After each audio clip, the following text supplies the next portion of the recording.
Hello guys, how are you? Zviri sei zita rangu ndinonzi Sekuru Gudo Picture kana kuti SGP. Welcome to Sekuru Gudo Picture TV channel. Anyway, Chikoro Chemangoma. Yes, today tikutaura nezve Chikoro Chemangoma. Chinonzi Chikoro Chemangoma uye why ndakatanga Chikoro Chemangoma a few years back.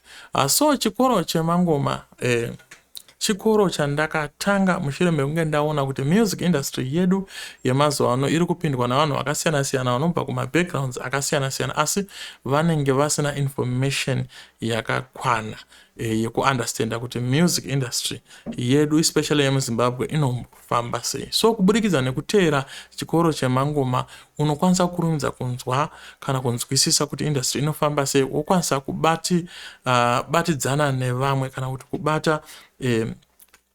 kubatana pamwe chete nevamwe parwendo rwemangoma. So chikoro chemangoma chakakoshera kunyanya vanhu vari kutanga oro vari kufungawo kuda kuita zvekuimba oro vakatanga kare zvekuimba asi vangadai vaine zvimwe zvinhu zvikuvaconfusa oro zvingadai zvakavajamba kubvira pavakatanga kuita zvekuimba. So kuteera matutorials kana malessons andinopa payoutube pangu nepafacebook zvakakosha uye zvakanakira iwewe semuimbi mutsva kana kuti muimbi agara ariko. Zvinoita kuti ubatsirikane panyaya dzekuti hauzopedze nguva uchiita maybe kuimba hachisi chinhu chako or hachisi chipo chako.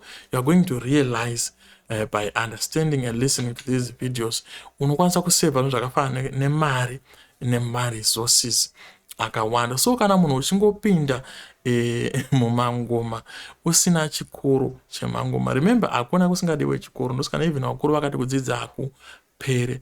Wanenge wakafanana nemunhu kuti anogokwira chitima ozoti chaakutosvika kuhwange ozoti ndachida kuenda kubulawayo otoona kuti waita zvisirizvo. So kupinda muchikoro chemangoma usati watanga kuita zvemusic or uchiita zvemusic zvakafanana nemunhu anobvunza kuti chitima chiri kuendepi, kuita kuti paunopinda muchitima ichi unenge uchienda kunhu chaiko kwauri kuenda. Saka unokwanisa kusevha zvinhu zvakafanana nemari neamwe maresources kunyanyanya nenguva, uye hauzopedzera wangu munhu anenge angotuka vanhu uchingoti vana nhingi uchingoblema vamwe vanhu music industry iyo iri mhosva yako yekuti hauna information yakakwana or hausi kuziva zvikuitika. Kuna vamwe vanhu vakawanda vakatanga kuita against inini, kundinyomba nekundituka vachiti ndinoda kukocha ndoda kuzvitaticha ruzivo rwai ndakarwuonepi. Anyway, ruzivo rwekuti ndizokwanisa kuti ndakutanga chikoro chemangoma ndakarwana from experience makore andagarisa ndiri mumusic industry. Kune zvinhu zvandakasangana nazvo zvakawanda, saka it's just a way of sharing information neexperience yandinayo nevamwe vanoida. I'm not charging anything for chikoro chemangoma right now. It is free, but very soon I will be charging because I've understood kuti vanhu zvinhu zvemahara havazvikoshese most of the time. Vanhu vatema especially ndo zvavari. So guys, kana uda kudzidza zvakawanda, uda kusevha mari, nguva nemaresources ako, uye uchida kunyatsonanga chaipo ka1 na1, teera chikoro chemangoma, dzidza malessons. Ndine malessons akawanda kubva kumashure kuti artist, ichi chinonzi artist, ichi chinonzi producer, promoter, masponsors, mafans, producer, manager, zvese zvinhu ndakatoita madefinitions akawanda. If you want to know more about that, I'm going to paste my links in the description below.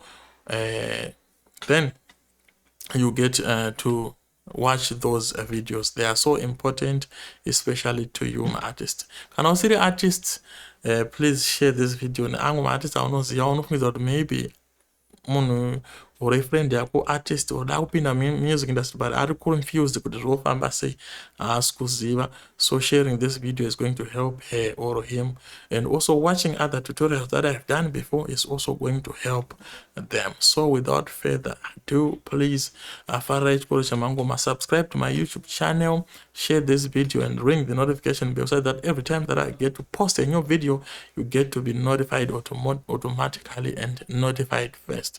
I have a Facebook page, the Sekuru Gudo Picture. Go there, follow it, like and share as well. I am across all social media platforms. Please support Sekuru Gudo Picture TV.